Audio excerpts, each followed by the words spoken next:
¿Cómo le va? Bienvenidos. Una nueva edición de Viejos son los trapos. Y ya van entendiendo por qué se llama el programa así. Esta trinchera contra la gerentofobia que hay, ¿no? En cuanto a gente próxima a los 65, a los 60, 65, para abajo o para arriba, están marcados como ya son material descartable y lamentablemente no se entiende el aporte que puede dar un hombre de esa edad justamente por la vida, por la experiencia, por la historia que ha tenido justamente en el transcurso de esa vida.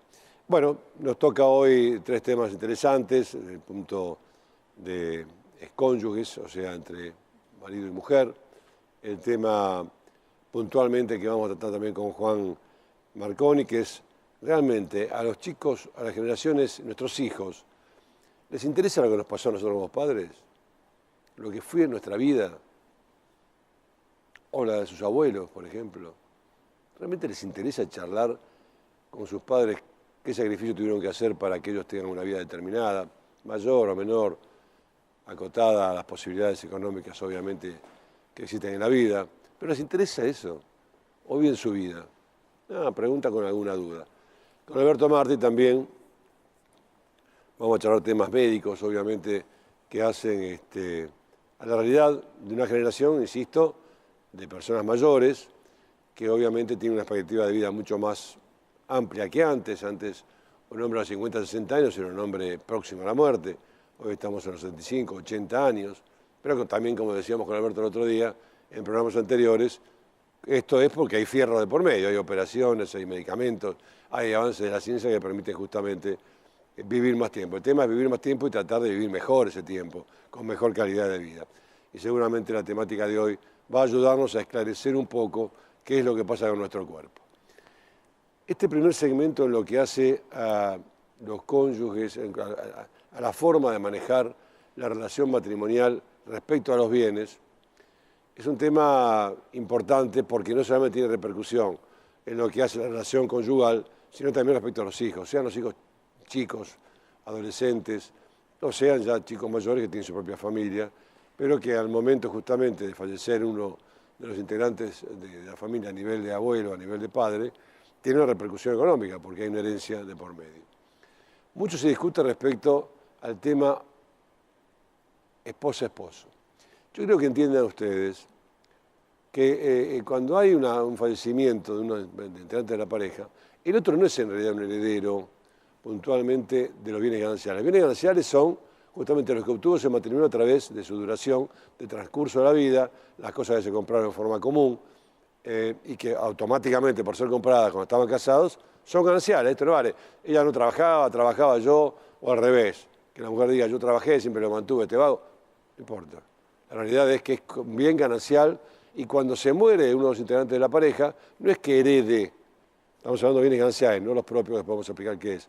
Los bienes gananciales, cuando se muere uno de los dos, el otro retira su parte, no hereda nada, retira su 50%, es un socio conyugal que retira su 50% y lo que sí va a herencia de los hijos, si hay justamente hijos, es el otro 50%, que se distribuye entre los hijos. Son 4 hijos, el 50% le corresponde al 12,5% cada uno. Son 2 hijos, le corresponde el 25% cada uno. Pero insisto, lo que heredan son los hijos, no la pareja, no el otro integrante superstito, o sea que sigue vivo de la pareja ante el fallecimiento de uno de ellos. Retira su parte, es socio de esa sociedad conyugal, retira los gananciales que tuvo esa sociedad conyugal y el resto va a herencia. Distinto a los bienes propios. Los bienes propios es cuando el que fallece ya traía bienes, por ejemplo, de la donación de sus padres, los incorporó al matrimonio, pero es un bien propio que no lo adquirió con el transcurso del matrimonio, el tiempo del matrimonio. Lo trajo él al matrimonio, una donación o bienes heredados que hacen de esos bienes la característica de propios del cónyuge que trajo ese bien al matrimonio. Y en ese caso sí la mujer hereda, porque hereda como uno más de los integrantes que quedan de la familia, hijos y la mujer. O sea, se lleva, si son 3 hijos y la mujer, se lleva el 25% cada uno. Ahí sí hereda en cuanto a bienes propios que podrían haber. Pero no hereda en el caso de gananciales, retira su parte, que es el 50%, que es naturalmente lo que tienen 2 socios en cualquier sociedad, en este caso con las características de la sociedad conyugal. ¿Qué es lo que corresponde? Lo que corresponde es cumplir la ley. ¿Cuántos cumplen la ley? Muy pocos. El hombre en general es bastante escondedor, tiene sus sucuchos. Cada vez que avanza la transparencia internacional es más difícil tener sucuchos porque obviamente la información entre países delata claramente cuáles son los bienes que fueron escondidos a la otra persona, pero de a poco el sistema internacional va permitiendo que se transparente mucho más lo que son orígenes no solamente de bienes escondidos o ocultos a la otra parte de la pareja, sino los que son consecuencias de la corrupción, del narcotráfico, de la trata de blancas, de la venta de órganos, en fin, todas cosas que son escabrosas, pero que en el mundo lamentablemente se constituyen en las primeras industrias, entre comillas, en cuanto al monto que mueven, ¿no? Sobre todo el narcotráfico. ¿Qué se puede hacer con esto? Nada, cumplir la ley. Lo que hay que hacer es cumplir la ley. Hay una mejora en la perspectiva de los... Estamos hablando siempre de matrimonios. Cuando hay convivencia sin matrimonio, se asocia ahora, de alguna manera, no con muchas diferencias respecto a cómo era antes la ley que modificó hace 5 años la estructura de la convivencia sin matrimonio, pero sí le da algunos derechos sociales a la mujer, como es el derecho a pensión, el derecho a seguro, por ejemplo, de vida, que obviamente pueden reclamar. Sobre todo las mujeres que están en convivencia y tienen hijos, no pueden ser por un tiempo determinado desplazadas de la vivienda familiar que ocupaba justamente con la persona que falleció. Bueno, toda una temática que es para consultar a un abogado, no la podemos dar integralmente en estos pocos minutos, pero sí obviamente que hacen a los bienes y obviamente a las peleas terribles que hay cuando hay un divorcio, cuando hay hijos de por medio. Mire, cuando no hay plata y no hay hijos, los divorcios son express. Aparte de la ley de divorcio que ahora es muy fácil divorciarse. No hace falta consentimiento del otro, simplemente uno lo pide y se acabó.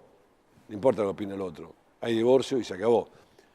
Después lo que podrá haber es una discusión por los bienes, pero el divorcio sale, la sentencia de divorcio sale en 2 o 3 meses. Antes había que esperar 4 o 5 años. Y antes no había directamente divorcio, había, digamos, separación de hecho y no había divorcio. Fue evolucionando la cosa.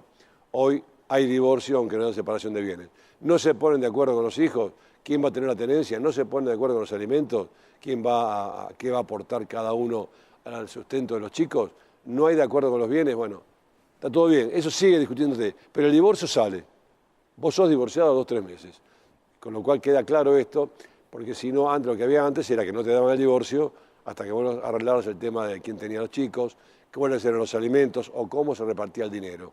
Ahora se acabó eso. El divorcio sale inmediatamente y lo demás sí, se convierte a veces en una guerra, lamentablemente que muchas veces termina, no digo con la vida, pero sí con la salud de los 2 integrantes de la pareja. ¿Tema claro? Para más datos hay que consultar a un abogado. Vamos a charlar un poco el tema... ¿Cómo va? Que nos toca hoy, estimado amigo, que es... Hijo, padre, padre, hijo, relación con los padres. Digo, vos y tus amigos, ¿no? ¿Alguna vez se pusieron a pensar los sacrificios que hizo tu padre, en este caso soy yo, o los sacrificios que hicieron los padres de tus amigos, para poder tener lo poco o mucho que tienen, en el plano económico, en el plano personal, para tener un nombre, tener un apellido? ¿Eso les interesa a ustedes? ¿Quién fue tu padre? Sí, en mi caso sí, sé de los esfuerzos y sé la historia por ahí más como uno agarra un libro que lo ojea y no que lo lee con detenimiento.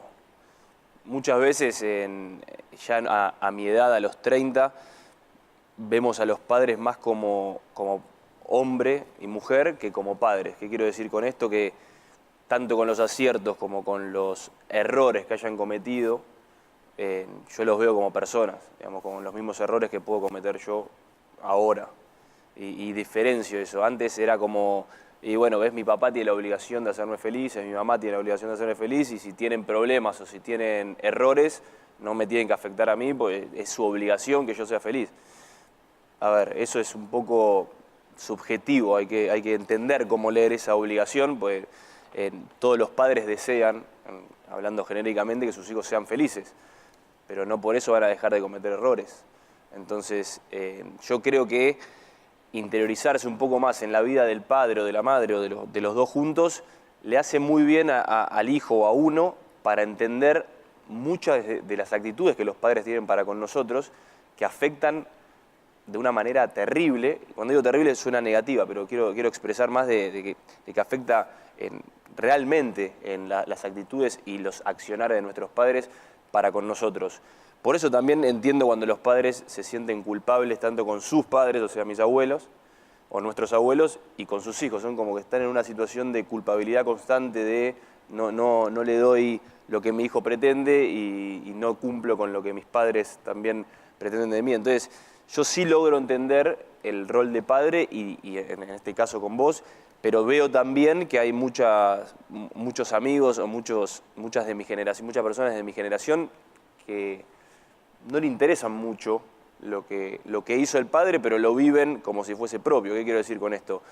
No me interiorizo mucho en cómo yo tengo esta casa o cómo tenemos una casa, esto hablando de familias que tienen la posibilidad de tener en otro grado bienes, menor, o en otro grado lo mismo, o mismo cómo tiene esta empresa o esta pyme o esta hace mucho tiempo, pero la tomo como propia sin interiorizarme mucho, digamos. ¿Qué quiere decir? Agarro los beneficios, agarro lo que me da, lo que me sirve, pero no me interesa mucho cómo lo hizo. Y eso también se lleva a las relaciones que nuestra generación tiene con nuestros padres, que hoy por ahí es más importante en una comida, o sea, obviamente no tiene importancia, pero en el acto parece que sí, en leer qué pasa en una red social, qué foto subió la chica que nos gusta o el amigo que está de viaje, qué es lo que está pasando con nuestros padres en esa cena. Como también podemos hablar en otro programa cuando los padres se adaptan a utilizar mucho el celular y aparecen en un mundo totalmente nuevo que lo empiezan a palpar y lo empiezan a manejar, cómo empieza a cambiar ese rol. Pero acá... También ustedes cómo se ven afectados por ahí. Sí, obviamente que sucede, pero me gusta hacerme cargo de que hoy, como están las cosas, es más el joven o el hijo el que le quita importancia a momentos importantes por cuestiones que no tienen ningún tipo de utilidad o de sentido, porque uno agarra el teléfono. ¿Por qué lo hacen? Es una adicción, la verdad. Los padres lo deberían entender de esta manera. Por ejemplo, con el teléfono, es una adicción como que venga un hijo y te diga, soy adicto a, ya puede ser las drogas, el alcohol, a la comida, al trabajo. El celular es una adicción más. El que lo quiere ver así está en lo cierto y el que no lo quiere ver así está equivocado. Porque no es que es una cuestión debatible si uno es adicto o no al teléfono. Uno sabe que es adicto y es tan grande la adicción que uno lo sabe y sigue haciéndolo. Esto es cuando vos entendés algo. ¿Por qué pasa? Lo entendiste y te sigue afectando. Bueno, pasa lo mismo con el teléfono. Uno dice, ¿pero qué haces con él? ¿Qué estás haciendo? ¿Qué es tan importante? Si la verdad, nada. ¿Y por qué lo estás haciendo? Es una adicción. O sea, hay que trabajarla como tal.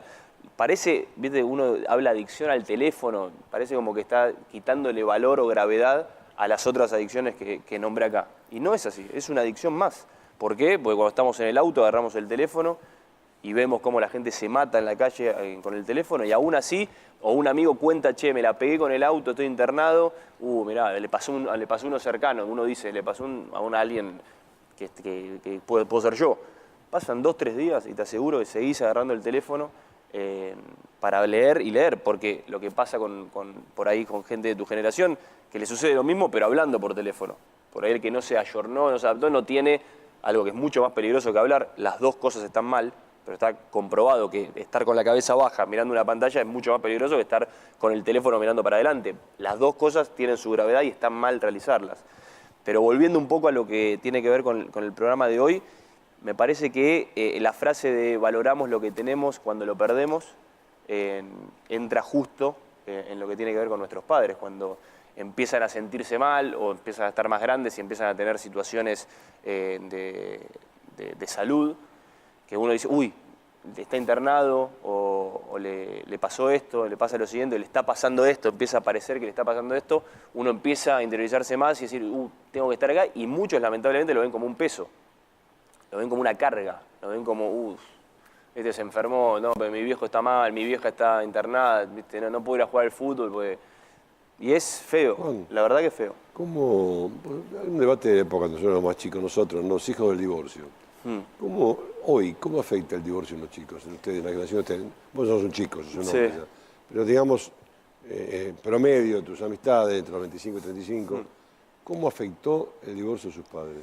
Yo creo que afecta muchísimo, tanto el divorcio como las parejas que no se divorcian y están bajo un mismo techo después de 30, 40 años, y creo que hace unos programas hablábamos de la amistad y los años, y también mantener eso, por el simple hecho de mantener una ideología, una postura, a mí me enseñaron que el matrimonio es hasta que la muerte los separe, afecta tanto eso, criarse en una casa en donde no hay amor, en donde solamente hay una postura, como un divorcio.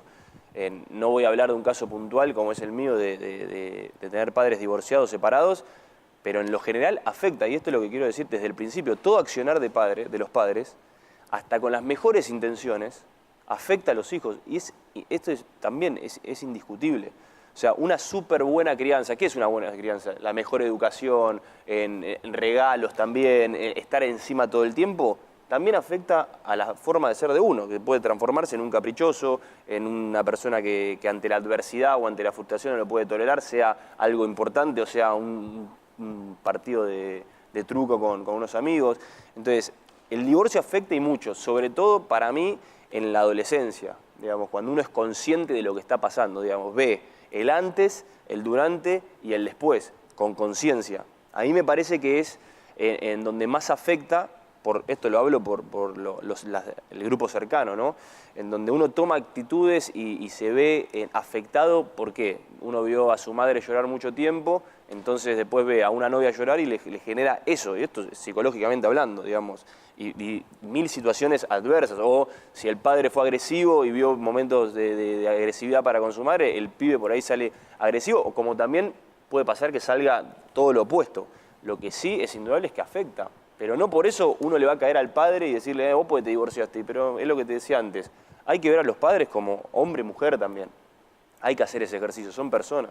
Si uno cae, ustedes se divorciaron y por eso me cagaron la vida, como puede sonar, y es real a veces, lo que uno siente es, a mí me arruinaron la vida porque desde que mis padres se separaron yo no pude progresar, o mis parejas sufren lo mismo que sufrí. Entonces, me parece que hay una realidad en que el divorcio afecta, pero hay que saber convivir con eso y tratar de mejorar, tratar de aceptar lo que sucedió. Y la gente que se separa o que se divorcia, por algo es también, digamos. Una enseñanza para tu propia vida, ¿no? Obvio. Porque hoy las parejas duran poco tiempo, el Muy matrimonio, poco. digo. Sí. Con lo que hay que entender, con tu propia vida vas a empezar a entender qué le pasó a tus padres también, ¿no? Por eso mismo, o sea, me parece que hay que entender eso y hay que aceptarlo. Creo que las generaciones, por ahí hasta más jóvenes que las mías, entienden un poco y tienen más claro esto de que uno hace lo que quiere en el buen sentido, desde el buen accionar y desde el buen sentir, digamos. Si me tengo que separar, me separo porque ya no hay amor, porque ya lo que viene es malo, digamos, es tóxico, no hay amor, y eso se transmite también a los hijos. Entonces, hay que aceptarlo y tratar de llevarlo de la mejor manera. No es fácil, la verdad que no es fácil, y te decía desde los adolescentes, cuando uno es chiquito, muy chiquito, ser hijo de padres separados, siendo muy chico y no entendiendo nada, algunos hasta pueden decir, a mí no me afectó nada. Y eso es un mecanismo de defensa, decir que te afectó tanto que hasta lo negás. Gracias, Juano. A vos. Nos vamos viendo. Dale. Y vamos con el doctor Martí. Hoy seguramente vamos a tener una nueva afección que hace a la gente cercana a los 60. ¿Qué vamos a hablar hoy? ¿Qué haces? Y del colon. El colon, obviamente, otro amigo como la próstata de la gente grande. Y sí, de más grande vas sintiendo todo el cuerpo, tomás conciencia del cuerpo. Hay un tema, ¿no?, que dicen algunos médicos, vos también me lo dijiste, que yo comparto. Cuanto más vas a revisarte, más cosas te encontrás. En parte sí, pero en parte no, todo. Pero en este caso, novedades. Sí, pero en este caso en particular es mejor encontrar a tiempo que más tarde. Siempre ¿no? La prevención, obviamente, claro. Y acá nosotros tenemos múltiples ejemplos. El colon, viste, es la última parte del tubo digestivo.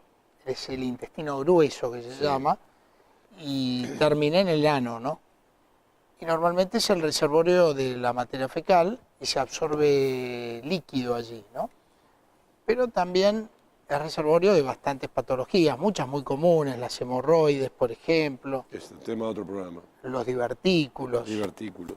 Que es otro tema muy común, son unas bolsitas que crecen en la pared e influyen... Sí, más que unas bolsitas son un agujerito. Hablamos de divertículos, ¿no? Claro. Hay tantas variantes de lo que estamos hablando, pero digo, el divertículo lo digo también por experiencia propia. Es un agujerito que obviamente hay que tenerlo muy cuidado a nivel de prolijidad del intestino, en cuanto a liquidez del intestino, Claro, porque evacuar. si no la materia fecal te infecta y puedes llegar a perforarlo y tienes que operarte de urgencia, ¿no? Claro, eso es cuando te agarra dolor del lado izquierdo del cuerpo, Exactamente.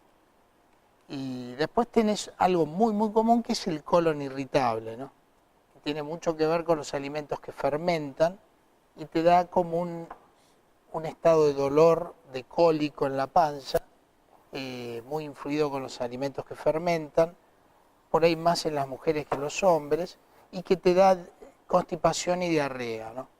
También el intestino es fuente de ese colon irritable, muchas veces vinculado a cosas emocionales, por ejemplo los duelos, influyen mucho en los síntomas que da el tubo digestivo. ¿Qué hay que hacer para tener liquidez justamente intestinal? O sea, que hay mucha gente, por ejemplo, come, almuerza, cena, automáticamente va al baño. ¿Eso es bueno? ¿Eso es malo? ¿Determina una irritación del intestino? ¿Cómo es la historia? Te lo da un poco la naturaleza. Las personas mayores, siempre me lo cuentan a mí, y uno lo va viviendo en la medida que va llegando a esa edad, cuando vos no evacuás bien el intestino y estás constipado, no te sentís bien. Pues te da una serie de síntomas vasovagales. Entonces es muy importante la evacuación idealmente cotidiana, pero también es cierto que hay diferentes patrones de Hay gente evacuación. que no va al baño, no. Pasa varios días sin 4 días, 5 días, ¿cómo puede ser? Entonces, a algunos les pasa que a la mañana desayunan y tienen que ir 1 o 2 veces, porque tienen un intestino más sensible. ¿Cómo hacerlo? Bueno, tomando mucho líquido, comiendo muchas frutas y verduras. Las frutas y verduras No, son... pero la verdad hay que tener cuidado con los divertículos, que tiene divertículos, ¿no? Está bien, pero Crudas, podés comer las crudas. cocidas, ¿no? ¿Cocidas? Las podés comer cocidas. Las frutas y la verdura tienen antioxidantes, que después vamos a ver, nos ayudan a prevenir los cánceres, ¿no? Incluido el de colon. Entonces, mucho líquido, frutas y verduras, por ejemplo, 2 kiwis a la mañana, o la remolacha también, agregada a la ensalada. Todos esos alimentos ayudan a regularizar la evacuación. El café, que es malo porque te hace orinar con urgencia en algunas personas, te ayuda a evacuar el intestino también. Claro. Entonces, y tiene que ser ritos que uno tiene que dedicarle Claro, sin tiempo, duda, ¿no? Porque en sin esta duda. vida tan apurada, viste, a veces Sin no duda. tenés ni tiempo para comer. Bueno, pero que hace a tu bienestar, por eso solamente es un tema, digamos, de agresión física al colon, sino también de mentalmente estar estructurado en cuanto que tiene su momento también en el baño, que hace las cosas que tiene que hacer. A ver, se siente limpio uno. el Exacto, organismo. como el mismo Juan contaba la otra vez, este revival que hay de la comida, ¿no? La Sí. comida parecía como que era una pérdida de tiempo. Y hoy en día, viste, sentarte, comer bien, disfrutar la comida. Y también ir al baño es un momento fundamental, ¿no? O sea, el tema de evacuación del intestino es absolutamente, para el tema estamos hablando del colon fundamental. Sí, Mantener exacto. prolijo el intestino y limpio. Y regularmente buscarse un momento, generalmente el momento ideal para evacuar el intestino es después de las comidas, alrededor de media hora después, Ya sea desayuno, almuerzo o cena. sí, porque hay un reflejo gastrocólico que te ayuda a evacuar en ese momento, ¿no? La gente Porque- que evacúa descompuesto permanentemente, o sea, que no tiene volumen su posición, su deposición. En eso puede tener que ver el colon irritable, también algunas intolerancias, que viste que hoy en día se hablan todo el tiempo, intolerancia a la lactosa, por Sí. ejemplo, 10% de la gente tiene intolerancia a la lactosa, intolerancia a las harinas, que te da más síntomas arriba, de reflujo, acidez, y hay personas que son más flojas de intestino. ¿Cuándo hay que ir al médico? ¿Cuándo hay que ir al médico con el tema intestinal, con el tema de colon? Normalmente el chequeo del intestino, si vos no tenés antecedentes familiares de cáncer de colon o de enfermedades intestinales, empieza a los 50 años. A los 50 años, que vos viste que se habla de este estudio, el más conocido y tal vez más comentado, que es la videocolonoscopía, Así es. que se pide en ese momento, y ha sido un estudio que ha permitido cambiar la naturaleza del cáncer de colon, del cáncer de colon y recto, ¿no? ¿Con el video se llega hasta el intestino ciego? Se llega hasta el ciego, que es la última parte del intestino. Y te permite mirar todo el intestino y si hay algún pólipo, Se opera ahí mismo. se opera en el mismo momento y permite extirpar ese pólipo y evitar un cáncer después. Con la misma mecánica que se introdujo. En No el hace mismo falta operar momento. sacando y poniendo. El No. mismo aparato cura el Exactamente, pólipo. exactamente. Y de hecho en Estados Unidos la mortalidad por cáncer de colon y recto está cayendo 2% cada año Por la prevención. por esa prevención. Por la prevención. Así que eso es muy importante. Mucha gente igual no se lo hace. Ahí, si es muy renuente a hacerlo, tiene otra opción que es la sangre oculta en materia fecal, que es un estudio que se hace anualmente con materia fecal. La colonoscopía en general se hace cada 5 años, Sí. ¿no? O 7 años, depende del caso particular. Pero la sangre oculta la podés hacer todos los años y también tiene una gran utilidad para la prevención del cáncer de colon.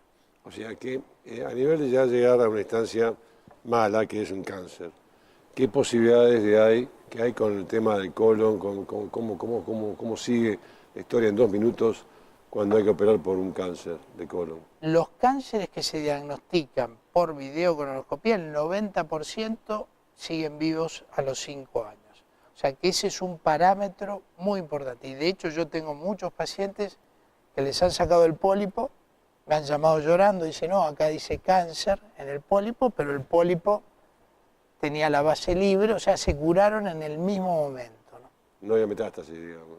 No solo no había metástasis, sino que el cáncer crece en el pólipo y todavía no había llegado a la pared del intestino. Eso con la prevención lo agarras a tiempo. Sí, por eso es un método muy bueno. Yo te recomiendo Claro, hacerlo y yo me lo he hecho Sí, no, ese, en el 2 tema, ocasiones. tener ¿no? claro O sea, lo que es la prevención para llegar a una edad determinada como expectativa de vida y llegar bien, Exacto. no llegar sufriendo. Gracias, nos encontramos Dale, Guillermo. en la próxima reunión bien. nuestra. Bárbaro. Que es una conversación de amigos, pero que esclarece muchas cosas que no conocemos porque no conocen los médicos, los profesionales. Gracias, Alberto. Gracias Nos a reencontramos vos. la semana que viene. Muchísimas gracias.